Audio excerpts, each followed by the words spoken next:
2024 elections का माहौल है और मेरे एक मित्र है, कांग्रेस के सपोर्टर है, और उन्होंने कहा है इस बार राहुल गांधी जी जीतेंगे, अंबानी से पैसा लेकर मेरे तक पहुंचेगा। वेल्थ डिस्ट्रीब्यूशन की कोई स्कीम है उनके पास। तो भाई ये स्कीम क्या है? बीजेपी के पास है ऐसा कोई स्कीम? आप सोचिए, क्लास में दो बच्चे पढ़ रहे हैं, एक 95% लाता है और एक 30%। सपोज कीजिए वहां का टीचर है राहुल गांधी, उसने डिसाइड किया कि 95% के मार्क्स और 30% के मार्क्स दोनों का एवरेज आउट कर देते हैं। फर्स्ट सेमेस्टर में दोनों के 55-60 मार्क्स आ गए। बड़ा वाला तो खुश नहीं होगा, फेल होने वाला था वो खुश हो गया।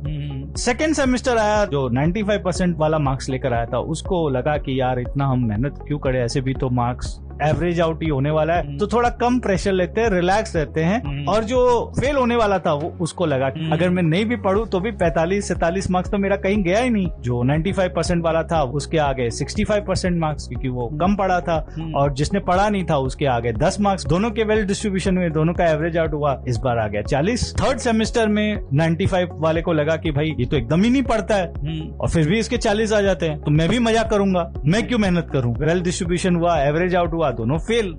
सो बेसिकली आप ये इंसेंटिव दे रहे हो कि आप मेहनत मत करो, आप काम मत करो, क्योंकि एनीवे आपकी संपत्तियां, आपकी प्रॉपर्टी, आपके एसेट ले ली जाएगी और ऐसे लोगों में बांट दी जाएगी जो कुछ काम नहीं करते। मतलब आप सोच लीजिए, अंबानी जी 3 जनरेशन से मेहनत करके जो वेल्थ क्रिएट किए हैं, आप जो काम करते नहीं हो, आप सिर्फ आईपीएल देखते हो, ड्रीम 11 में आप जुआ खेलते हो, बेसिकली वो पैसा आपके पास आ जाए, अल्टीमेटली दोनों इक्वल हो जाए। दोनों क्या करोगे? दोनों समोसा की दुकान खोलोगे। अब समोसा की दुकान है, अंबानी की चल पड़ेगी। क्यों चल पड़ेगी? क्योंकि वो अच्छा बिजनेसमैन है, उसको आता है समोसा बेचना, वो बेच देगा और आपका समोसा बिकेगा नहीं, क्योंकि आप तो ड्रीम 11 खेल रहे होगे। तो अल्टीमेटली वापस वेल्थ डिस्ट्रीब्यूशन होगा, वापस 5 साल होगा, वापस राहुल गांधी जी वेल्थ डिस्ट्रीब्यूशन लेकर आएंगे। अब फिर क्या होगा? आप दोनों कहां पहुंचोगे? मूढ़ी की दुकान खोलोगे, झाल मूढ़ी बनाओगे। तो आप धीरे धीरे करके नीचे आते जाओगे, अल्टीमेटली दोनों भीख मांगने लग जाओगे।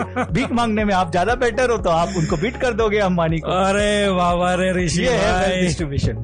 मतलब लास्ट में आपने ये समझा दिया कि भीख मांगने तक का नौबत आ जाएगा जिसमें आप बेटर हो। वेनेजुएला में यही हुआ था। Venezuela was one of the richest country. सबसे ज्यादा अगर क्रूड ऑयल है तो वेनेजुएला में है। उनके दिमाग में भी ये कीड़ा आया कि वेल डिस्ट्रीब्यूशन करना चाहिए, let's not incentivize the good performance. सारे लोग वहां पर काम करना छोड़ दिए, सब कोई डिपेंडेंट ऑन गवर्नमेंट हो गए कि भाई गवर्नमेंट हमें स्टडीज देगा, एजुकेशन देगा, खाना देगा, इनकम देगा। जब आप काम नहीं करोगे और आपकी पॉपुलेशन अगर इंसेंटिवाइज नहीं होगी काम करने के लिए, तो ओब्वियसली आपका वेनेजुएला वाला हाथ होगा। आज ये हालत है कि वेनेजुएला की करेंसी बुरी तरह से डिप्रिशिएट है। वहां पर इन्फ्लेशन एकदम ट्रिपल डिजिट, 4 डिजिट तक चला गया है। आप सोच लीजिए, 1 किलो अगर आप वेजिटेबल भी लेते हो तो आपको मिलियंस ऑफ बॉलीवर लगता है। जो आपके यहाँ 50 रुपए में टमाटर आ जाते होंगे, वही वहां पर 5 मिलियन बॉलीवर्स पे 1 किलो टमाटर आएगा। So this is what happens with the wealth distribution. तो मुझे लगता है कि wealth distribution is not a right thing for India. We should work hard,